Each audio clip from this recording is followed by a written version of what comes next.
Lo que decíamos antes, tú eres llamado, tú como cristiano, como católico, es llamado a ser Cristo. No es llamado a ser un miembro de la sociedad, a frecuentar los sacramentos y después tener una vida aparte, ¿no?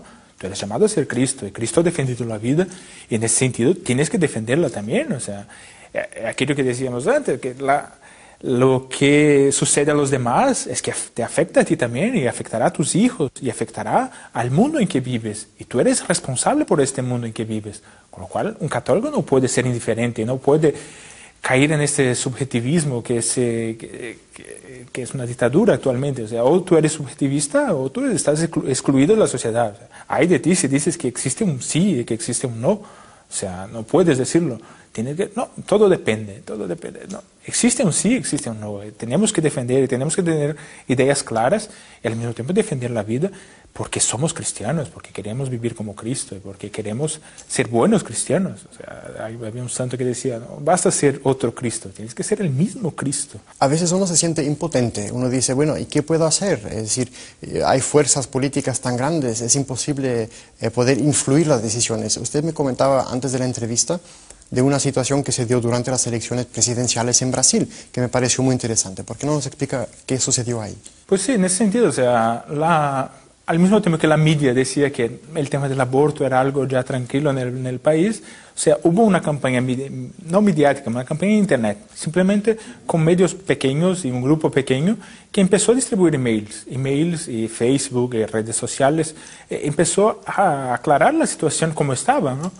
Y la candidata que estaba para vencer en el primer turno perdió casi 8 millones de votos. 8 millones de votos. En poquísimas semanas. O sea, ha sido una...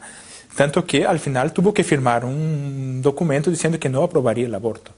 O sea, esas decisiones, o sea, es que todos piensan lo mismo, o sea, la gran mayoría piensa lo mismo.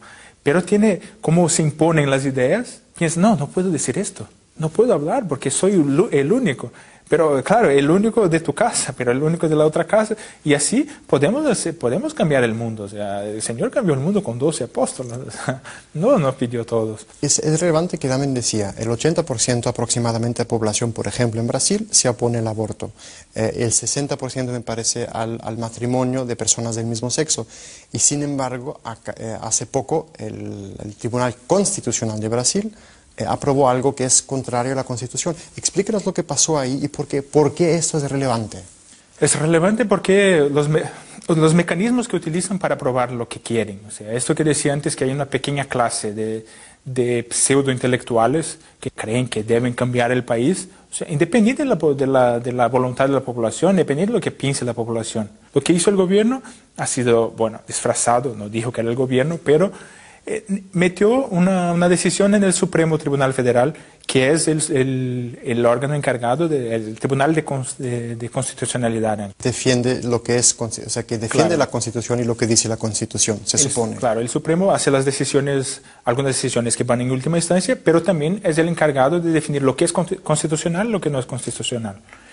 Con lo cual, llevaron una cuestión sobre la homosexualidad, las parejas, la unión homosexual, unión estable, y sobre la constitucionalidad de esto. Y el tribunal, contra el texto de la Constitución, decide, no, esto es legal. O sea, la Constitución, el artículo 226 dice claramente, el matrimonio es entre un hombre y una mujer y debe ser defendido por el Estado. O sea, claramente, o sea, no hay duda. Y todos los ministros, cuando votan, en su voto en el tribunal, en el Supremo, dicen, bueno, aunque el texto de la Constitución diga esto, debemos aprobar esto. No podemos ser, o sea, lógico. El gobierno sabía que este tema se perdería en el Congreso, o sea, no sería votado. Sería un tema que sería metido en un cajón y estaría allí años, ¿no? Porque es un tema impopular. Pero a la vez, no, entonces vamos a encontrar otro modo de aprobar. Y este es un mecanismo que creo que será utilizado para otros temas de bioética, otros temas de moral. O sea, el aborto, que como dije, 82% de la población en la última encuesta, que es de diciembre, dice 82% es contra, o sea, no quieren. O sea, pero si meten el Supremo puede aprobar. Y el Supremo se torna un órgano político en vez de ser un órgano neutral, ¿no? Claro, y lo mismo se ha visto en otras partes, como en la Ciudad de México y otras partes de América Latina. ¿Qué puedo hacer yo, padre? Si yo soy un ciudadano de a pie ¿Cómo me puedo yo involucrar, informar? ¿Qué puedo yo hacer? Porque me siento a veces como perdido en un mar de opiniones contrarias, supuestamente. Pues primero formarse, o sea, también la malformación de los católicos es un enemigo nuestro propio. O sea, La falta de formación. Claro, a veces decimos que es eutanasia lo que no es eutanasia, por ejemplo, y entramos en el juego que quieren que entremos, ¿no? O sea, primero formarse, si quiere defender algo más específico y un nivel más general, o sea, tener conciencia de lo que defiende la Iglesia y hablar a los suyos, o sea, no es que tengamos que hacer una cruzada, o sea, es que tenemos que hablar a los nuestros, es decir, tener las ideas claras y dejar las ideas claras a los nuestros. Y después se puede hacer más, o sea, participar de tantas iniciativas en defensa de la vida que existen, o sea, en cada parroquia supongo que hay un movimiento de defensa de la vida, o al menos en cada diócesis seguro que hay. Yo creo que lo importante es comenzar y ya Dios va a mostrar el camino de lo que se puede hacer, ¿no? Sí, yo creo que lo más importante es como hormiguitas, o sea, no venimos para cambiar el mundo de una vez, o sea, venimos para que dejemos claro que estas cosas no son cosas simplemente de fe, o que son cosas simplemente de creyentes, o sea, no, son cosas racionales, son cosas, seremos judicados como, no sé, como la esclavitud en Brasil. Ahora, después de 100 años que fue abolida la esclavitud, juzgamos a los que defendían.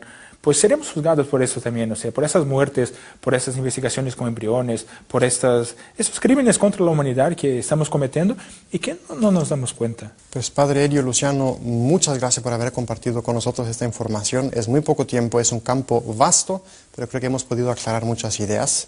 Gracias por haber compartido su tiempo con nosotros. Gracias a vosotros por la oportunidad también de poder hablar, de poder explicar un poco estos temas que también son tan difíciles.